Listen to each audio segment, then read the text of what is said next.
Now that you know the secret to drafting a book in 100 days, you can also apply that same approach to other kinds of writing.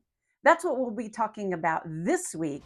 And today we're talking about applying it to academic writing.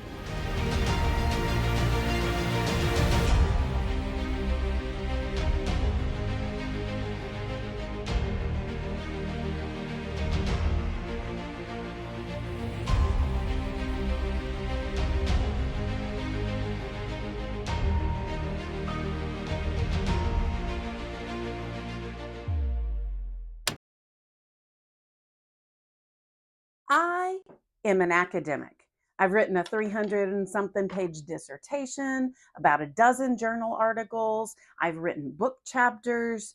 I've written academic books. And I apply this same slow and steady approach to academic writing. In fact, it was an article about how to be a prolific academic writer that actually gave me this idea that if I wrote a little bit every day for my academic publishing, that I would actually be more prolific than if I set aside, say, Fridays just for academic writing.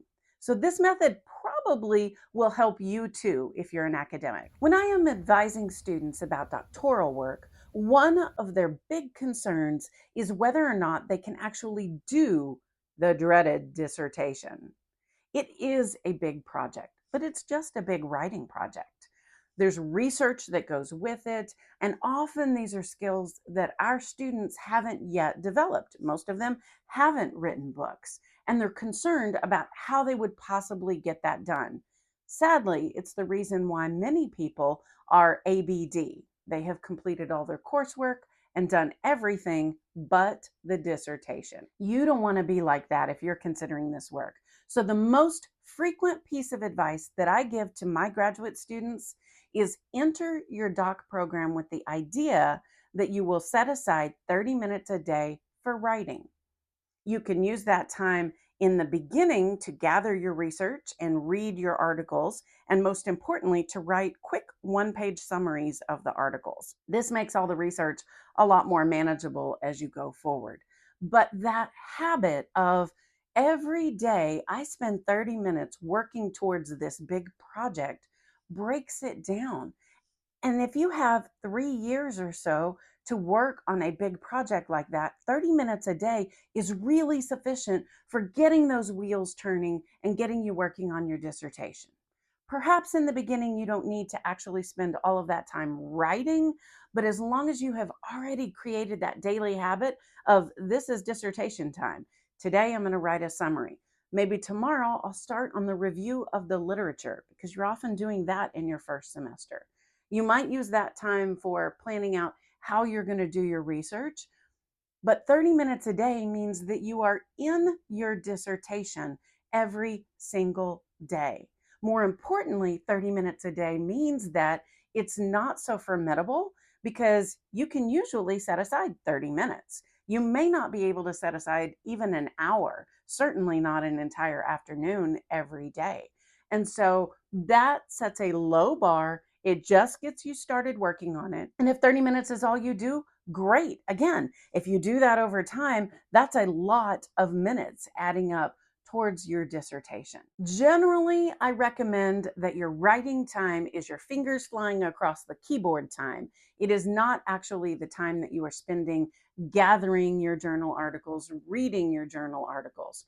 But in the beginning, if that's what you need to do to establish that habit, and you have this big project and that's the part you need to work on, well, of course, that's fine. It's your dissertation. You can approach it the way that you want. This approach also works with working on journal articles.